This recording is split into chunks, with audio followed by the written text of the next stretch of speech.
Hi, everybody. Thanks for sticking around for the last session of the day. Now, Mark, I want to start with a question that's been really bugging me this whole time. So you're in the sponsorships business, right? AT&T sponsors stadiums and the Pebble Beach Pro-Am. Mm-hmm. So Randall told us all that to build the 21st century brand, we have to use data. It's all about the data-centric brand.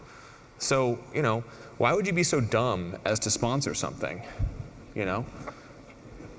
Is it a question for me? I'm just asking myself this question. You know, it blows up my entire theory of this event. So can you give me some defense? Well, I don't know. I'd say the best defense is a good offense. I assume you had one. That's right. When you put your thoughts together on sponsoring the event. So far, so good. I think so. I think so. And now, Will, you're from Philadelphia. Go Eagles.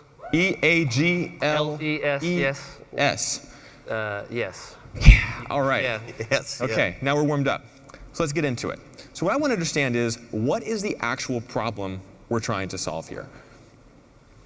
Yeah, I'll start on it. I'm not sure I'd frame it as a problem per se as much as a challenge. So I'm obviously with AT&T, a member of our global marketing organization, and part of the responsibility not only as being a guardian of the brand, AT&T, is also being a steward of our investment, right? And so I think that's why we're here, or a big part of the discussion today on transparency is specifically in this, you know, ecosystem.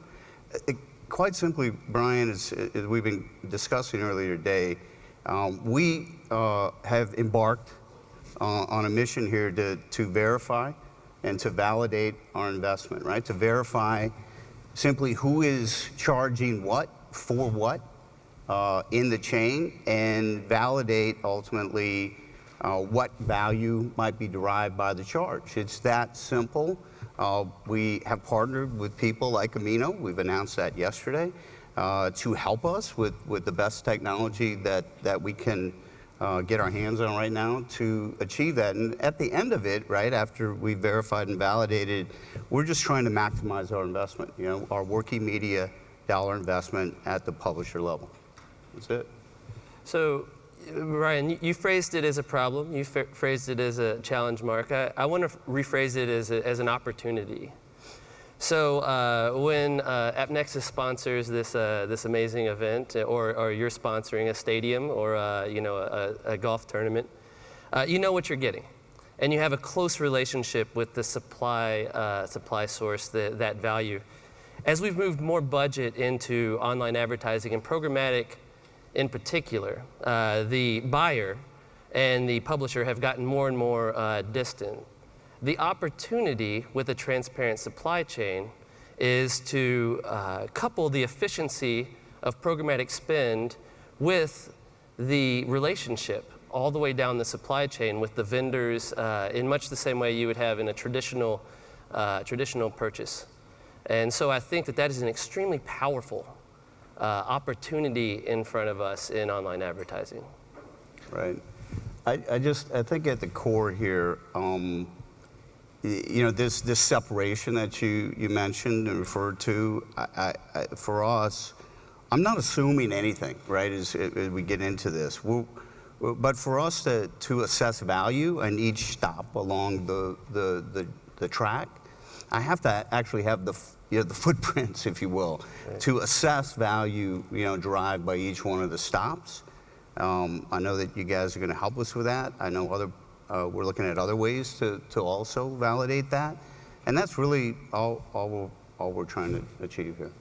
Now, before we started this, you gave me a list of questions not to ask. So let me ask the question I'm not supposed to ask. So what's going to happen when this all goes transparent? I mean, I look around at, you know, companies like AppNexus who've committed to being completely transparent with fee structures, and I think we're ready for this. We're very happy for publishers and for brands to see exactly what we charge and how we charge through the whole ecosystem. But I think there are many folks in the room who either think this is a pipe dream, that this isn't going to happen this year, this isn't going to happen for a while, or are afraid of what they're going to find. So what has led AT&T to have the courage to start down this path? Well, courage might be one way to put it for us as I started is this is our responsibility. My team's responsibility on behalf of AT&T and our company to understand, what's going on with our investment in this space. It'd be a bit presumptive, Brian, for me to try to understand what the results would be or what corrective action we might take without even understanding what the results are yet. But I would say that we have pulled the trigger. We are embarking on this. We are in the throes of it, and we will set a level of expectation on folks that we do business with. Now, Will, you've been in the middle of this for years because you were the CTO of Integral Ad Science before you started this company, and you've seen more of the inner workings of how ad tech actually functions than anybody else. What do you think? Now, maybe we should ask the audience. How many people think when AT&T gets the first report from Amino about the actual fee structures in this space, how many of you think they're going to be excited and pleased with what they find? I'm not seeing a whole lot of hands. Maybe the lights are too bright. There's got to be someone who believes that this is going to be an awesome finding. Well, if not, and I'm curious of your approach, what do you think the implications will be, and how will the industry have to react as we see more transparency? So I'm going to do a fast dodge, and that is to say that at Integral we built a lot of media valuation. Marking things along how brand safe it was, the likelihood that it was in view, a lot of probabilistic data. Transparency is not about judgment. Transparency is about giving marketers, publishers, and supply chain partners data. And then it's up to everyone to have the conversation about that data. We want to bring the numbers out from under the table and put them out on top of the table. And so if there's someone in your supply chain and they're taking 50% of your budget, there's no judgment on our part. The conversation is they might deserve 70% of your budget, or they might deserve 10% of your budget. It's time we started having those conversations, though, in the full light. As opposed to, programmatic supply chain, I think everyone agrees, has gotten a little murky lately. One thing I like about that is that it does allow for value add intermediaries. So I think we sometimes confuse the idea of a transparent supply chain with the idea that transparency is the goal. And I think we've heard on multiple levels here on this panel, it's about value, it's about impact, it's about actually creating, the expected outcomes for the brand. And so transparency may be secondary to performance. So we have incredibly successful companies, a Criteo or a Xaxis, that are driving performance outcomes and that charge a reasonable fee for that. Right. As long as that's worth it, you're saying that we then don't have to worry about the fact that they may be charging real money. They're building technology, they're employing people, and that's okay. Is that a proper interpretation? That's completely proper. There's a lot of smart people in this room. There's a lot of very, very smart people in ad tech, and if you focus too much on any one KPI, whether or not that's viewability or brand safety, clicks, conversions, there are smart people who will give you as much of that as you can handle, and transparency will be turned into that kind of KPI. I think smart marketers like Mark are going to take that probably and as yet another piece of data to go in with the rest and judge that judge transparency alongside all the other considerations when choosing supply partners. Yeah. Go ahead. Yeah. I guess it simply gets back to. And I said this, right? I'm not making any assumptions that a take along the chain is not a worthy value add. It's just hard to assess the actual value add without knowing who's charging what for what. What is that market rate? It is a bit amazing, right? At least in the media world, that you don't have that ability to assess, right? And all the media buying decisions that you make from our perspective, you You essentially know what you're buying at what rate. You make an assessment based on who you're trying to reach and what the going rate in the market is for that, and then you do business, right? This part of it is really gets to the core of what we're talking about. Assess what's there, assess what the charge is, assess the value add, and then we'll make decisions going forward based on that assessment. Now, I think that's exactly the right perspective. One thing that is also interesting is we've had conversations with publishers who feel like they're downstream from those decisions. So you look at the supply chain to you and say, we're going to make some intelligent decisions. From their perspective, it's the demand chain. This is where their money's coming from. And so, look, if there's low value players between the publisher and the brand, we've seen things like ads.txt where there are just illegitimate people claiming to be the publishers that aren't actually authorized to sell their inventory. One of the great things about this is that I think that the decisions you'll make in the interests of transparency and value are actually going to benefit publishers as well. And Will, I think you made that point around rebuilding the connection, both the relationship and the financial connections between brand outcomes and really high quality content. Yeah, the transparency, the move to transparency really is going to benefit everyone, all legitimate stakeholders in the value chain. Some of our best conversations have been with publishers.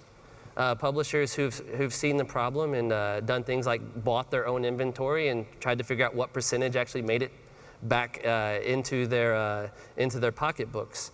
And so they're as excited, I would say arguably more so than just about anyone else that we talk to as a vertical. And then the supply chain partners, there are some who are eager to engage in transparent practices. So we think that there's definitely a lot of wins. And when you have transparency, remember there's a lot of other benefits that come along with that. For example, elimination of discrepancies. If everything's above the table, then there's one set of numbers, for example. There's all kinds of things that kind of shake out at the end of the day from a transparent supply chain.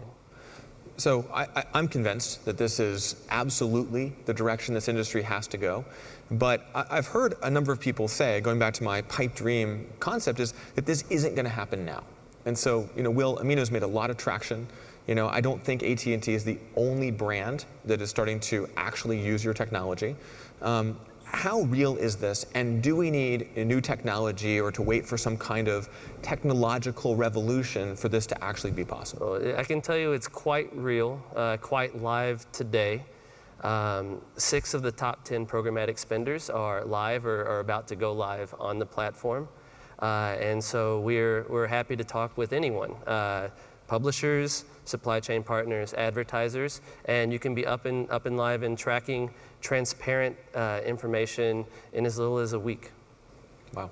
Now, Mark, I saw that in the Times yesterday, the New York Times, Fiona Carter from AT&T was quoted talking about Amino and talking about really trying to clean up the supply chain. What was interesting to me about that article was it also quoted Keith Weed for what he said here and talked about brand safety. And so it feels like there's a really interesting connection between this conversation about, trust, the brand safety side, and really understanding how the ecosystem works, how digital really works, yeah, and transparency. I'm curious how you see that connection and whether you think that these two are deeply connected or just coincidentally connected. No, they're connected. I think it all comes under the heading, frankly, Brian, of trying to understand, and take care of your brand and understand your investment. And for whatever reason over the last 6-7 years, I think part of it actually in the programmatic space was it was kind of the machine was built on speed and real time, and transparency just wasn't at the top of the list. I think when it lifted off, it is now, and we're taking action on it. But they are absolutely connected, right? It's take action, I guess would be Fiona's my boss, and we spent a lot of time, kicking this around in New York. You have to have a plan, but you have to take action. You have to partner with the right people who have technology to understand it and start learning about it. And I would actually say, back to the supply side on the publishers, they need to actually get skin in the game too, right? I'm not saying they're not, but they should be an active participant, right? Along with the marketers and along with people like yourself. So yes, they're connected under the header of, take care of your brand and take care of your investment and validate it. So the brand safety question, that's near and dear to my heart. That's what started me off in this whole path way back in the early days of Integral. As we were uncovering some of these challenges in the industry, there was a common question. How are these guys getting paid? And so they are tightly coupled. For when you find problems, you have to, if you control the money, you can control those problems. So you can think of, people ask us, are we a flavor of verification company? And the answer is no. You can think of verification companies like IAS and Moat as the police. They're going out and they're finding malfeasance, they're going out and finding problems, they're evaluating media. We're more like the IRS. And the IRS are the ones who caught Capone. Following the money and tracking money is how globally we actually enforce America's willpower around the world. So it's a matter of two different approaches, and ultimately they are coupled but completely distinct from each other. And by the way, that's the last time I think anyone's ever favorably compared themselves to the IRS. Yeah. Or Capone. Or Capone. Yeah. Exactly. Well, I do like that though, because if you think about how we've tried to stop money laundering, we've implemented things like know your customer rules for banks. That you really have to know, you're obligated to know your customer. And it feels like that's a lot of what your technology is trying to do, is to really identify who are the actual entities getting paid, and that obligation now falls upon everyone in the industry. Everyone has to have a connection, a direct connection to somebody else that they work with. So I think it's actually a very apt way of thinking about what we're really trying to do here is put actual entities around where the money goes. Is that a fair characterization? Yeah, it starts with a full view of from buyer to seller and what happened to the money. As the cookie plate came by, did everyone take a cookie, or who took 2 or 3, and do they deserve? Look, okay, I'm sorry I took the cookies backstage, okay? It was transparent, it was right in front of you, and they were good. I'll leave one for you next year. You earned them. Thank you. You earned your cookies, Brian. All right, so I want to finish up by tying this back to where Randall started this entire conference around building the 21st century brand. So in some ways, we're still policing this supply chain. This is all a 21st century problem, right? This has all been in the last 10 years we've had these issues. Is there something here that you two would recommend for, some of the brands we just saw, for the Warby Parkers or the Lyfts or these new real direct-to-consumer brands? Is this going to be the standard that they all start with, or are they going to inherit many of the same issues that have plagued, I think, some of the largest brands as they've started to move toward a digital supply chain? Well, look, I mean, it's up to each brand, to do what they think is right. But I would say, that it's safe to assume that they will not inherit the same environment, that the environment will be improved by marketers like ourselves that are, vested enough in the process to get involved. I would just say that, understand it, take a test drive, sit down with your programmatic buyer at the agency, get behind the wheel, understand it, and only by doing that can you really get a feel and get involved in the process, and I think it will improve, and I think it's in our collective best interest, right, as an industry, that you improve this, and by having a real-time targeted environment, we want that, right? We just want to understand what we should be paying for it. Well, my answer, I'd like to riff on the immediately prior presentation around optimism. I think that the supply chain of a few years from now will be combining the best of both worlds, the reach and efficiency of programmatic and the transparency and direct connection with the supply chain for marketers, publishers, all supply partners, the best of both worlds. By eliminating the opacity, I think we solve a lot of the challenges that are currently holding us back as an industry. Awesome. Well, thank you both. Thank all of you, and thanks, Randall, for letting us be up here. Thanks. Got it. Don't go away. Don't don't go away. I get to exercise a little prerogative here. What I really want to know is, that was extraordinarily enlightening, but give me your best guesses. Well, let me make a statement first, which is, of course. I think one of the biggest problems that we have encountered around the issue of supply chain transparency and supply chain safety over the years has been the lack of technological expertise inside the brands themselves. That's been a big issue where the brands have a long 100-year history of outsourcing this to agencies in simpler times, and it's taken them a while to get up to speed. I think they're now actually having gotten up to speed more than they were in the past. So what I want with that is, and you can push back on that too, but your best guess about what the next 3 to 5 years will hold. Will we see, let's say, 75% of the top 100 consumer brands engaging fully in transparency mechanisms like one or more of the blockchain solutions we're discussing here? Or is it still going to be lagging? I mean, how rapidly will we see significant uptake of consistent application of supply chain safety solutions? Let me give you my perspective, because I had to ask all the questions before. I'm going to answer one. Yeah. One thing that I think is clear is that these 21st century brands care about actual performance outcomes. Yeah. That when Warby Parker spends money, they're doing branding, but they really are trying to build that direct consumer relationship and acquire the data and connection points. And every part of that dollar investment that doesn't actually end up driving real outcomes is just waste for them. And so I think it's going to be very difficult for them to achieve the outcomes they want in a very competitive landscape. When you have many direct-to-consumer mattresses and multiple brands selling razors, subscriptions, whoever's the most efficient and effective is going to win. And that also applies to AT&T and their various competitors. This is a competitive advantage. And so as with any competitive advantage in a capitalistic competitive society, whoever adopts it first gets that advantage, and immediately the competition will try to close that gap. So it's going to happen very, very quickly. You're not. Well, I was going to use near future, whatever that means. But I think once marketers and brands understand the learning, right, involved in these kind of partnerships, that they will then put a plan in action, and they'll have a standard that they set, and we'll move on, right, as an industry.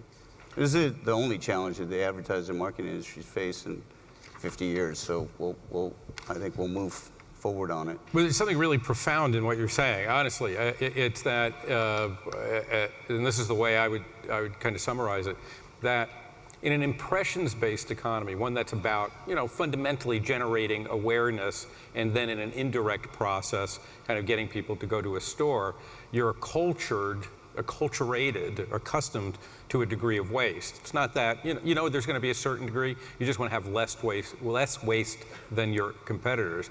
You're saying any waste is unaffordable because the competitive advantage from having kind of a zero waste, 100% trust environment is profound. That's really the point. And I think we're going to see that quickly. I think we're going to see all of a sudden programmatic tipping from a high potential but high waste environment to being fulfilling the promise of data and personalized brand messaging, empowering a more personalized set of products from a more personalized set of brands. And there's only one more major chasm to cross to get from here to there. Right. This perfect conclusion to the conference. Thank you. Thank you. Thank you. Brian, Will, Mark, thank you. Fantastic. Thanks for doing it. Thank you, man. That was great.